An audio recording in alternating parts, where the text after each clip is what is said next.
Hello family! Happy New Week to you all and welcome to another educative session with ALE team. On today's episode, we will be discussing the life of Huda Sha'arawi, and this is the episode 2. If you are a returning subscriber, thank you so much for clicking play on this video, and if you are yet to subscribe to our channel, kindly do so now. Let's get started.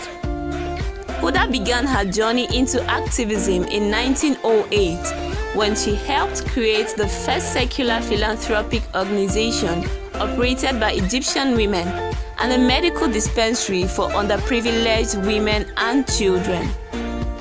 Huda argued that women-run social service projects were important for two reasons. First, by engaging in such projects, women would widen their horizons, acquire practical knowledge, and direct their focus outward. Secondly, such projects would challenge the view that all women are creatures of pleasure and beings in need of protection. Several years later, in 1914, Huda founded the Union of Educated Egyptian Women. In the same year, she traveled to Europe for the first time.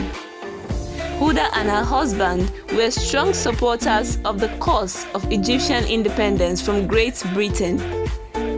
Huda began to hold regular meetings for women at her home, and from this, the Egyptian Feminist Union was born. She launched a fortnightly journal titled L'Egyptienne in 1925 in order to publicize this cause. Over the years, Huda became increasingly bolder. In 1919, she helped organize the first and largest anti-colonial women's demonstration, tagged the March of Veiled Women, in the streets of Cairo.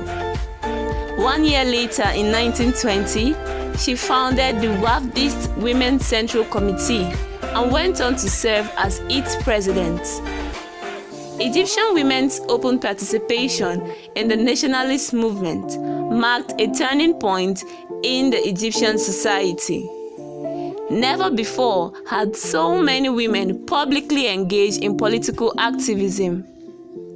After years of protests, in 1922, Britain finally granted Egypt independence, though it retained significant control over it after that.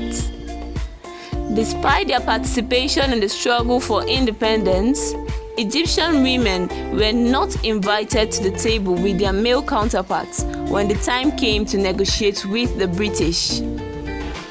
And in a letter to Saad Zaghloul, the leader of the Wafd Party and Prime Minister of Egypt in 1924, Huda wrote, "It is completely unjust that the Egyptian Wafd, which fights for the rights of Egypt and its liberation, denied half of the population the gains made from this liberation."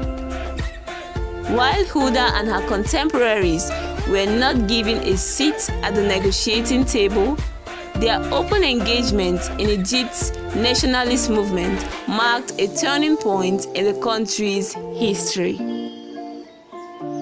And so, family, we have come to the end of this week's episode. Thank you so much for listening to this point. Do well to like this video and also share it. And if you have still not subscribed to this channel, kindly consider doing so now. And until next week, keep being amazing. Bye!